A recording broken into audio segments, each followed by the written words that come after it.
Bonsoir, bonsoir, bonjour, c'est Congo News 24. Chers téléspectateurs, comme toujours avant de commencer notre émission, nous disons merci à Dieu, nous disons merci à nos chers abonnés et téléspectateurs qui nous suivent partout dans le monde entier et en RDC. Bande Konangai, soyez les bienvenus dans l'émission Nabiso.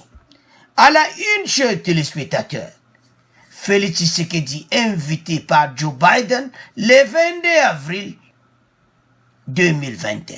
Bande Kozasomo a invité le chef d'État en Afrique, a invité Kaka 5 chefs d'État. 5 en Afrique, Fatih Katinabango. Et puis a invité Poutine et Macron, dont Batue Bele Bakozala Bande Konanga. Alors, tout développons ensemble. Deuxième point, chers téléspectateurs. Vérité sur arrestation de Zingman à Lubumbashi. Boye ki bandeko semaine oyo, 3 jours passés, bakangaki, Belarus on a bango batu misatu. Bango misatu. Ils ont été arrêtés, bautaki Zimbabwe. Alors, et ça m'a trop, comment que ezaki coup d'état va préparer.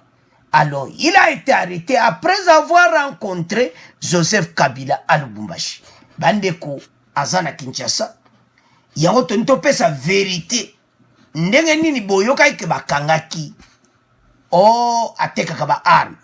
Mais la vérité bimi que ezalaki coup d'état. Alors, toko développons ensemble l'émission eza kuinda. Troisième point, chers téléspectateurs, ça chauffe. Dossier Seni. Bandeko dossier oyo balobaka ke moto peli. Dossier ya commission électorale nationale indépendante. Nani akoza la président. Ba confession religieuse.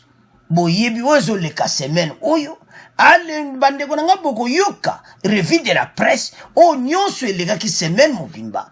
Alors, toko développons ensemble. Alors, chers téléspectateurs, to bandi émission na biso boyebi sa bandeko nyonso ete bazala connecté. Alors, premier point na biso ya lelo bandeko na ngai, Fatih aza invité. Et pas Joe Biden. Donc, invitation à kaka 5 chefs d'État africains, dont Félix Tshisekedi, au sommet virtuel sur le climat en Afrique. Ba président ya monde, ba kozala, connaître ba Poutine, ba Macron, y Allemagne, partout dans le monde entier, ba grande puissance ka ba kozala. Alors en Afrique, kaka 5 chefs d'État. Bon comprendre kaka. Président lokola président ya Ghana, Fatido ba président on pena ba ma solo kito. 5 président ya Afrique du Sud. Donc bandeko ba poni bango. Yango ta otoyebisa ba Congolais. Toye ba place nini le chef de l'État place à Zana monde. Comment il est considéré pour le moment? Andeko toke ba na ma faux discours. Fatia Zana place mo ki toka kubongisa mboka na biso. Aza aimé na administration américaine. Donc tolo ba kaka ba président so monde balingi. Le président des États-Unis, Joe Biden, a invité 40 dirigeants mondiaux au sommet sur le climat qui accueillera le 22 au 23 avril prochain. D'après le communiqué de l'administration Biden, ce samedi 27 mars, le sommet virtuel des dirigeants sera diffusé en direct pour être visionné par le public. Balobi kozala en direct. Yo Congolais zala prêt. Okotala yango. Fatina katia batu a minen, ba konzi wana, ba Poutine, batu wana tout. Ba Macron, donc, ma solo pene koleka. Bande sur le climat. Botala ka combien de dirigeants africains? Pourquoi ben inviter kaka 5? Tu comprends?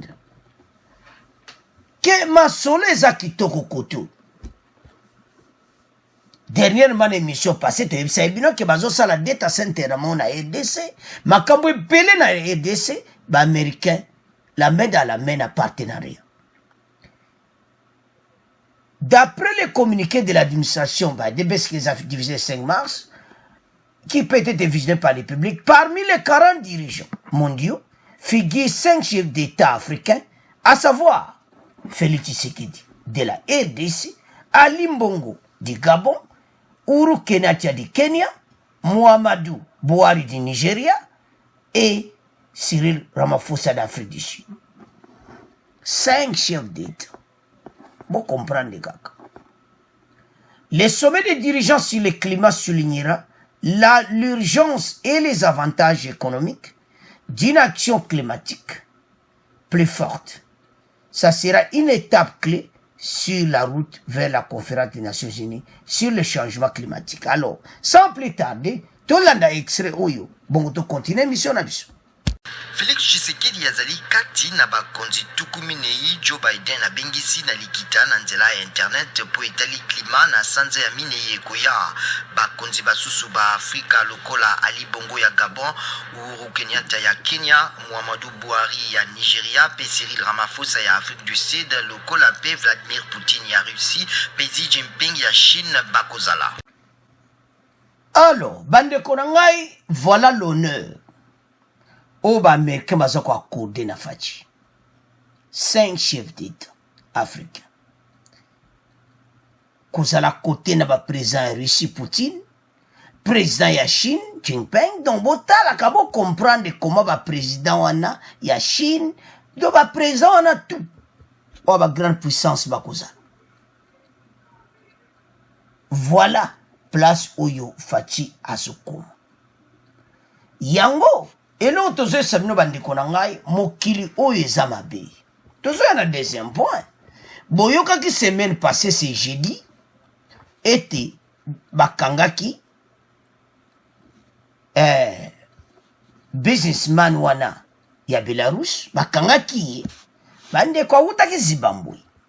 Et pas wapi bo comprendre ka bato banani baza Zimbabwe bo comprendre. Banani bakenaki Zimbabwe bo comprendre. Sikoyo il a été arrêté et acheminé à Kinshasa dans les acquis coup d'état.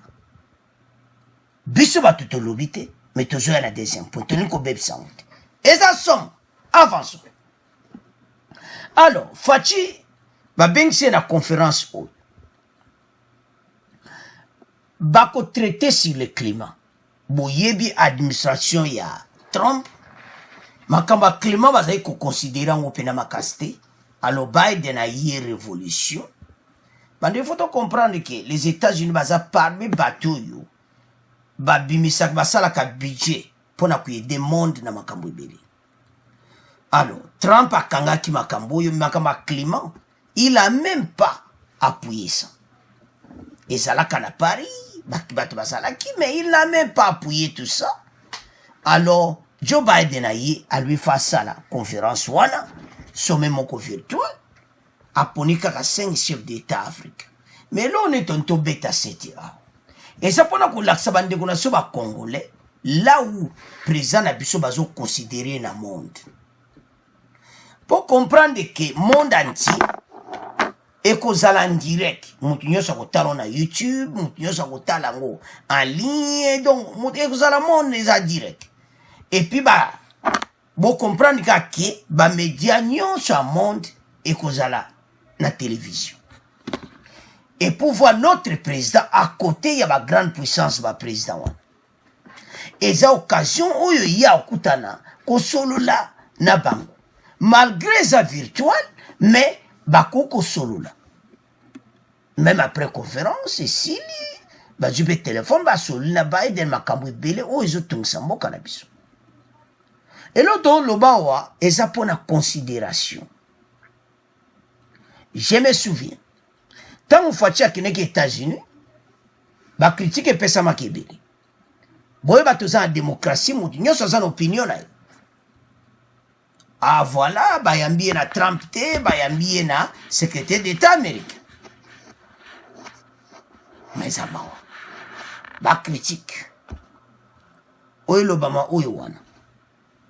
Alors que les gens n'ont photo musu fatia kanga penana yi Trump. Donc makambo belé tanto lobaka eza bien na kata démocratie de ça ba critique et tout ça mais tout un peu considération côté moko positif ba congolais au besoin d'une émission to soutenir le chef de l'état mi pepe mabeza ko sakana à côté mais ba lobby et ko ça nango nul sans effet parce que tozo linga mboka oyo échanger. Nous sommes là pour gouvernement où il y a des peuples na makambo bazana posana. Monde voilà na course de la CENI et tout ça. Na RDC lo na nalo banambiso moko to mona ka valeur ya moto to zana eti. Mais ba pa ya bazo mona valeur, bazo mona potentialité oyo fatia zana ngo attaque président de la République. Mais nous on ne voit pas tout ça, ce que nous voyons ah voilà. Boye, wana lobby dans tout ça. C'est un pays n'a pays moko superficie moko comme ça. Immense pays. Notre beau pays. Les lois est quand même considéré dans le monde à partir d'arriver à Fadji. Implanter l'état de droit, makambe belé. Mais comme ils tombent tous à l'ensemble. Attends d'élection comme ça. Tu es te Fadji. Ah bon, c'est mboka on a demandé na. Mais tout ça n'a pas assaini. Alors, bande koranga. Donc to yoki biso nyonso. Comment Fati bazo considérer bon comprendre ka présent Chine kozala, ya Russie ba présent nyonso ba kozala. Parce que zani na climat. Dossier climat za makasi biso za pays moko eza na équatorial. Donc, climat pena, et ça quoi affecté, biso makambo belé malgré. Tout ça la technologie pénate, tout ça makambo belé pénate. Mais, nous savons qu'il y a une réunion à bout. Et qu'on change makambo belé, et puis mboka na biso, makambo belé, tout ça peut pas solution. Alors, je sais qu'il y a tant là, déjà gouvernement, il y a sama le conde où ils a toujours la critique, et kobima, et puis babana moussala. Parce que peuple a comme causé là. Alors, bande korangai, tu tika mon premier point nabino, tu kena deuxième point.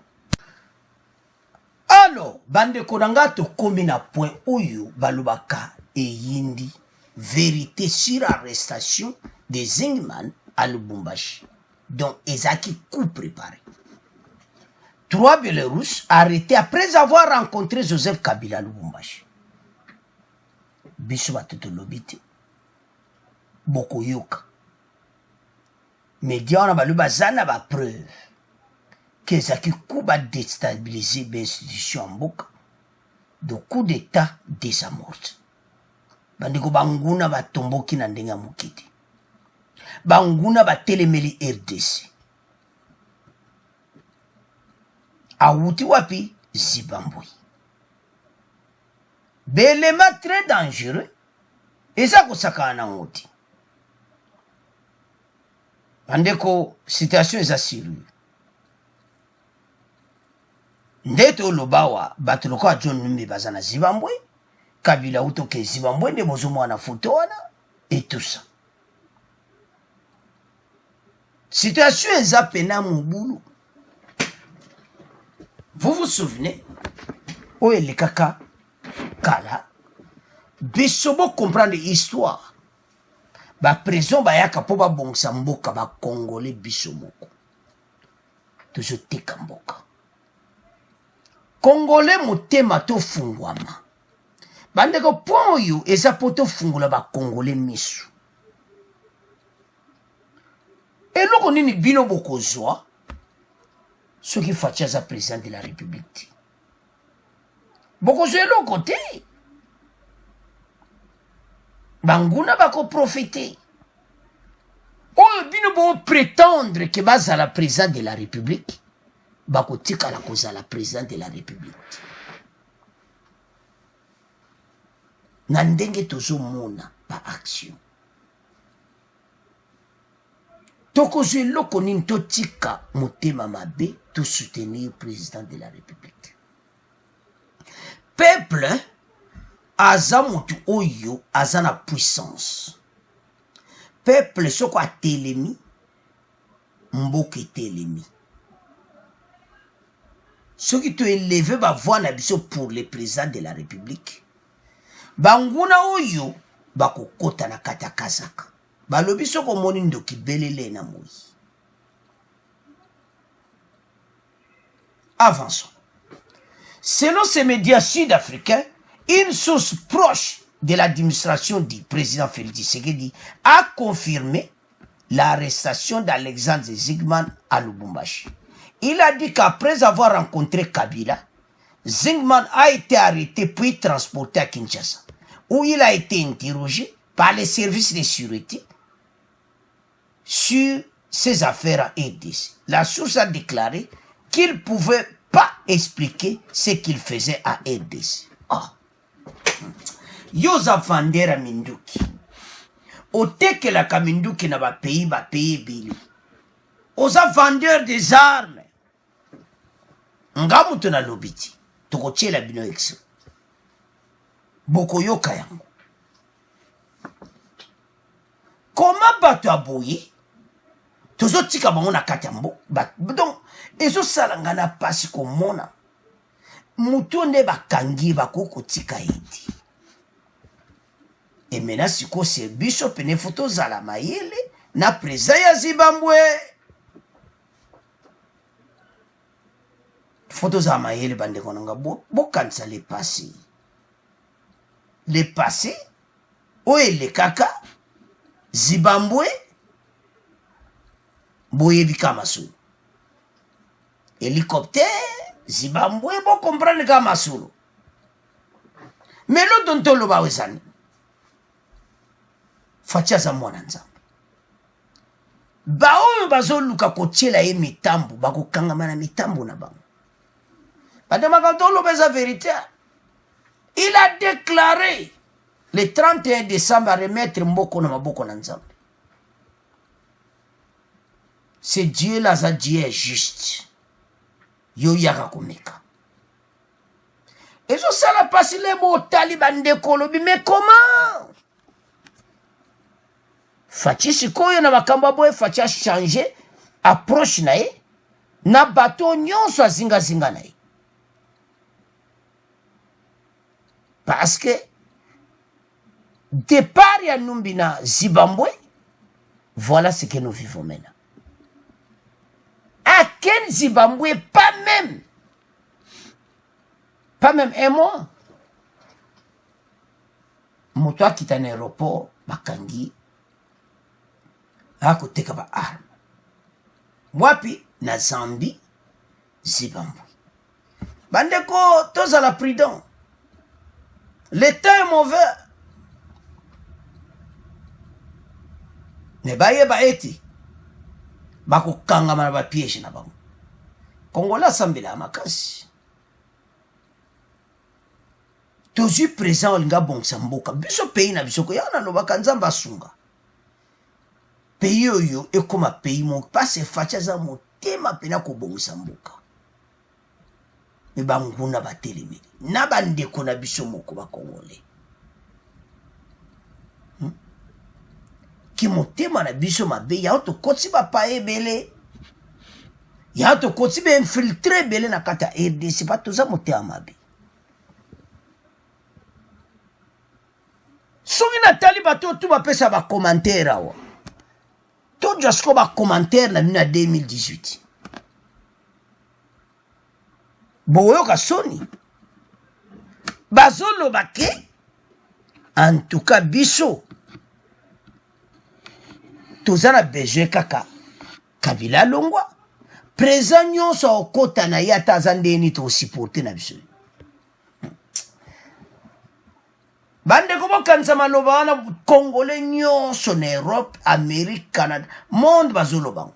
Ke biso susi na biso ya longwa. Congolais nyonso akokota zala kaka Congolais, vrai Congolais, biso to supporter. Lelo tozawapi. Maloba tuto lobaki ezate. Tala mboka nde ba lukaba bebisa biso mboka. Tala mutu awuti Zimbabwe. Alors, sans plus tarder, tolanda extrait oyo. Bon, on continue mission na biso. Congolaise, coup d'État désamorcé, c'est le titre interrogateur du quotidien La République. Ce journal évoque dans ses colonnes le dossier de l'arrestation du Biélorusse Alexander Zygman, un dossier qui doit être pris au sérieux par les autorités congolaises, ajoute le quotidien. Le journal rapporte que ce personnage passe pour un spécialiste de fourniture des armes de guerre à plusieurs États, dont la Zambie et le Zimbabwe. Il a été interpellé à Lubumbashi à sa descente de l'avion qui le ramenait de Kinshasa en compagnie d'un autre Biélorusse et d'un homme d'affaires italien, écrit La République, qui pense que le périple congolais du Biélorusse pourrait avoir porté des germes de déstabilisation des institutions du pays. Ce journal affirme qu'il a des éléments pour soutenir cette thèse, d'autant que l'homme a séjourné dans la capitale sans contacter aucun officiel. Alors, bandeko nanga tolandi wana ezosala nga na pasi komona comment il est arrivé à Lubumbashi secrètement ake kokutana na Kabila na bato ye moko ayibi maruti wapi Zimbabwe taye wana président Zimbabwe baza ba vrai ba master donc azaka fournisseur ba arme boulot na azai kosala boulot, je m'excuse, boulot ya salaka atekaka minduki Belarus Zambie kilo eza mabe amemango na Zimbabwe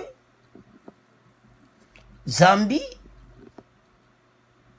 do bayebi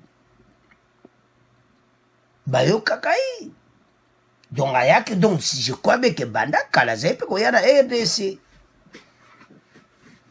sikolo kokende Zimbabwe wana bato bakendeki na Zimbabwe kosala ni bande ko sa pasi ya komona makambo bato bakonku kima moto ifale bakanga ake wapi na Zimbabwe nombi aza kuna. Alors, ba autorité congolaise baza pour le moment baza na muye aza na Kinshasa ba misato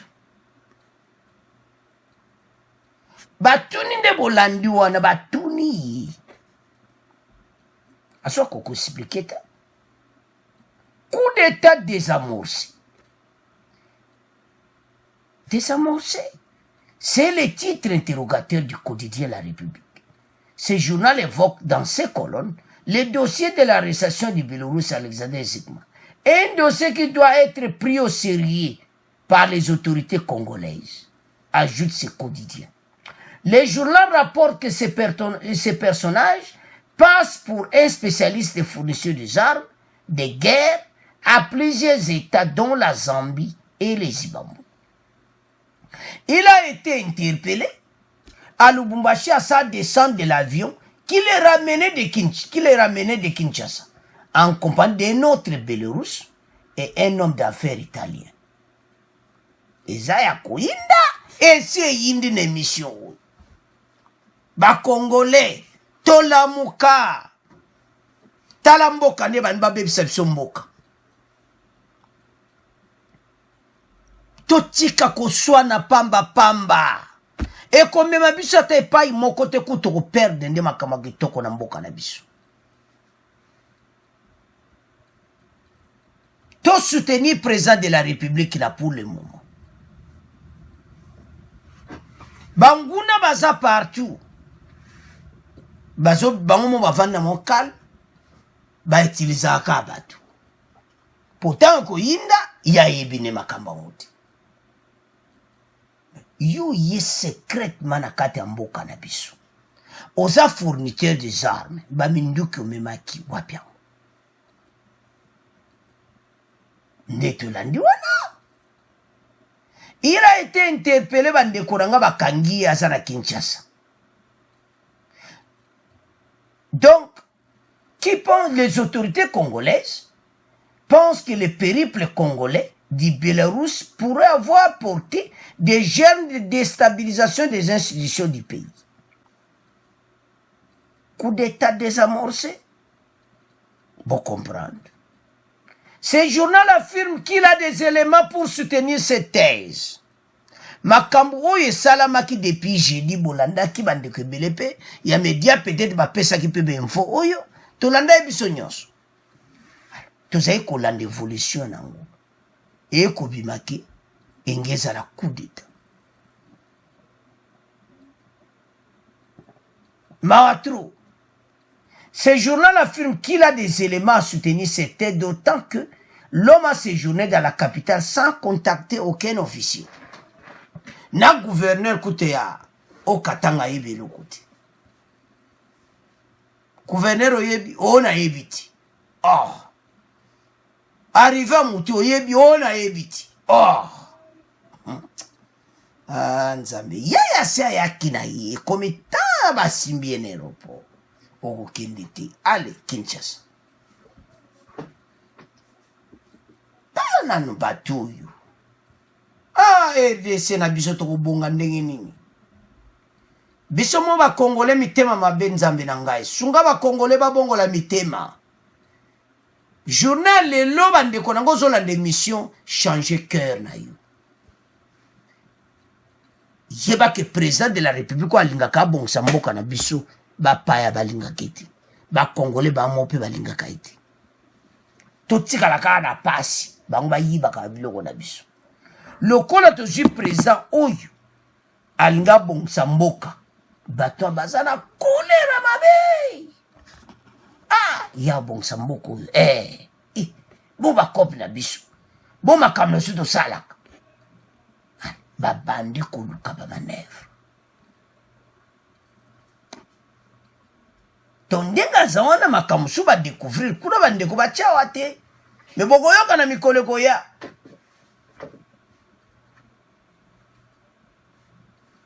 Tipo ifu bakanga epinza. De neto za azana kate azana service na bisa sécurité na aner. Donc azana Kinshasa. Ozare ba bombi yana bazotso ba discuter na yi. Ba ye ba e kusala ni. Bakanga basaki na ba vérifier combien de armes ya yenango. Pas à vendre des armes. Laba kanka to lobati. Katanga balimba komisa ngosoki nini ngana ebiti. Ça passe. Yeme ba désarmer ba PC menana ba policier. Sikoyo tata oyo ba minduki wana yazo ya koteka. Ande otozana problème sérieux. Eza somo. Dans la situation pour le moment est attendue banda mercredi na butu. Ti lelo samedi. Mercredi jeudi wana bakanga ki bolanda ki na siko ba vérité nde bimi lelo kezala kiku. Parce que banda mercredi wana mutu nyonso ayika bakangi type moko aye koteka ne ba arme bakangi na mais vérité bimi après avoir rencontré Kabila. Ale batie maboko. Akene wapi? Kinshasa. Bandeko nanga totele mamboka na biso ko kendeti. Mais nous avons l'espoir que tu gagner makambo nyonso zoleka. Totiki pona maboko na bino, tokomoke na 3e point. Alors, bandeko nanga yindi problème dossier président de la CENI. Donde to loba awa. Don oba loba kambutu mbutu. Ba confession religieuse. Ndete loba ke ezo senga constitution va changer. Et comme kaka ministre de l'Intérieur a dirigé makambo nyonso à l'élection, comme dans d'autres pays. Parce que ça m'a trop. Oh, tout le monde. Faut que la constitution va changer, que le ministre de l'Intérieur moutavano sala makambo ya l'élection. Ba présent nyonso a CENI bayaka ba voama. Ba pesa bon bambon. Ndenga présent CENI bakotia. Bon. Il faut pena miso batu batala enyo sacré batala nani bakota akozala wana. De toute façon, il y a une procédure. Bango ba ba candidature na bango. Bako pona bango na Assemblée nationale où ils a parlé l'union sacrée. L'union sacrée, faut pas être candidat na bango. Pour éviter batamitema mabe basala ba cop na bango. Et puis faut pas la mouton malamu. Parce que bateau nyon souboso mona les PPD, les F6. Bazana ba grand balar na ba banque. Mais, tika na nous parle mais banda. Makamute banda ba pesa autorisation ko kanga bateau nyonso. Pour ba ministre tout bazo longwa na bango. Ba commencer en fonction. Parce que bango mutu ba déstabiliser ka président ya sini. Président Sénat sa musane malamu président Sénat comme ne ko nommé ba député. C'est possibilité. Tu l'as dans l'émission passée. Oyo la muka ba yeba lobi ke biso to lingi union sacrée bazala na makambo ya président sénité. Donc elle kana parlementaire mais elle kana ba confession religieuse bango sikoyo ba réforme électorale ba confession religieuse va changer ba loi. Mais nazo comprendre ba tout. Nde comment on peut un message de konon tu l'as un message non peut sur le dit que les opinions na yi. Montignon ça comprend qui les opinions na yi. Mais il y a des raisonnements mususu tozo mona qui a tes opinions na yo. Mais opinion ango yebo zo loba au nom ya président Fayulu. Tant ozo loba au nom ya président ya parti yeba ke maloba no nyonso mabeba ko considérer que eza Fayulu mutalobi. Tout le monde qui message wana nde kwana lobi ke les opinions na yeso lobi ke confession religieuse basa la ba réforme électorale mabe wapi. Ah, bandeko nangai. Bandeko ba congolais, tout élément. Problème est na biso. Tous en naïf. Na makambo eza clair ou loba polele ke te eza mabe. Ya mboka na biso zo koma bui. Président ya sini eza ba poste moko oyo clé. Oyo ekoki kobongisa mboka ekoki kobebisa mboka. Alors, maintenant la majorité est là, écrasante à l'Assemblée nationale. L'union sacrée a sala musana. Alors, sans plus tarder, toyoka extrait oyo, bon to continue l'émission na biso. La une de la presse cette semaine à Kinshasa. Réformes électorales, l'ambiguïté des confessions religieuses. Ce titre à la une du journal Le Potentiel interpelle les 8 confessions religieuses officiellement reconnues en République démocratique du Congo et qui s'activent déjà, selon ce quotidien, à la désignation du futur animateur de la Commission électorale nationale indépendante, elle qui exigeait au préalable des réformes en profondeur de tous les systèmes électoraux, y compris l'audit de la gestion du bureau sortant, ajoute le journal. Le Potentiel s'étonne que ces confessions religieuses aient déjà lancé un appel à candidature pour la désignation du nouveau président de la CENI. En inversant ici la pyramide, les chefs religieux ont-ils opté de mettre la charrue devant le bœuf? S'interrogent nos confrères du Potentiel qui se demandent également, je cite, pourquoi cette précipitation alors que, lors de la double ouverture de la session de mars, les deux présidents des chambres du Parlement ont placé la question des réformes électorales parmi les priorités. Pour le journal Le Potentiel, ça sent l'odeur de la politique. Forum des As, un autre quotidien, nous apprend que tout en souhaitant bonne chance au Premier ministre Samalou Kondé, le FCC est non partant pour le gouvernement. Selon ce journal, la famille politique de l'ancien président Joseph Kabila a annoncé sa position dans un communiqué jeudi dernier pour signifier que, je cite, ceux d'entre les membres du FCC qui, tentés par la course au partage des postes illégitimes, se retrouveront dans ce gouvernement, le seront donc en contradiction avec les valeurs et options de la famille FCC. Pour le FCC, explique Forum des As, on est en face d'un déni systématique de la Constitution, des lois et des règlements qui régissent la gouvernance politique du pays. Et le quotidien d'ajouter, la plateforme kabyliste parle d'un ancrage dans l'illégalité et d'un mépris manifeste à l'égard de la Constitution RD congolaise. Alors, Bande Konanga, nous avons suivi qu'il y a une précipitation. Toujours précipité, c'est quoi?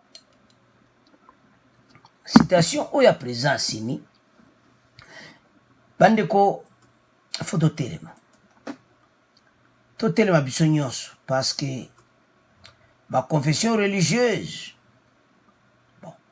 bon zango faute na bango te la constitution oya esalami pendant 18 ans ezolakisa eloko moko te constitution wana ke eza constitution oyo eza constitution kaka bato ya PPRD basalaki parce ezotali constitution wana eza na faveur ya makambo na bango ebele eza mawa donc bango bazomona ke il faut esalama balobi na makambo ya précipitation et tout ça mais eloko eza nini eza komona ke baconfession religieuse avant coup d'Ivoire même avant basala yango odi ya Seni ya liboso basali te combien bato babendaki likonda bambongo bapesaki biloko basombaki ba machine à voter. Ah, notre pays, hein. Mboko njoka nde. Mboko machine à voter. Basombaki na bangoti. Bapesi ba minere mbongo nyonso bapesaki na trésor public, bon batiana bapoto nju ba minere bapesi kori. Kori apesi ba machine à voter. Parce que quand tu as kobima après. Mais ce que nous disons aux amis, so tali pays na biso. Toujours où est la kaka élection, la poste, mais je n'ai pas de tambouk. Batuboyo kanyezate, d'après moi, on a qui fatia prolonger mandat, glissement et tout ça. Non. Makambo ya akuti pays n'est tamo mabe. Ya yeba kiangote. Yope congolais, ozaï komona kakaboy. Comment un Congolais na pays na ye azana mukandati? Dans na pays na ye penado azane na dokti. Azane clandestin na kata ye desemaza Congolais. Nabo bayaki to sangana na bango. Nabe infiltré bisonyo soba nani ba Congolais. Non. On peut pas continuer comme ça. Mais makamebela ko changer. Yango bazo senga gouvernement ebimanoki pour tout peut changer na minute. Le recensement peut bandier et tout ça.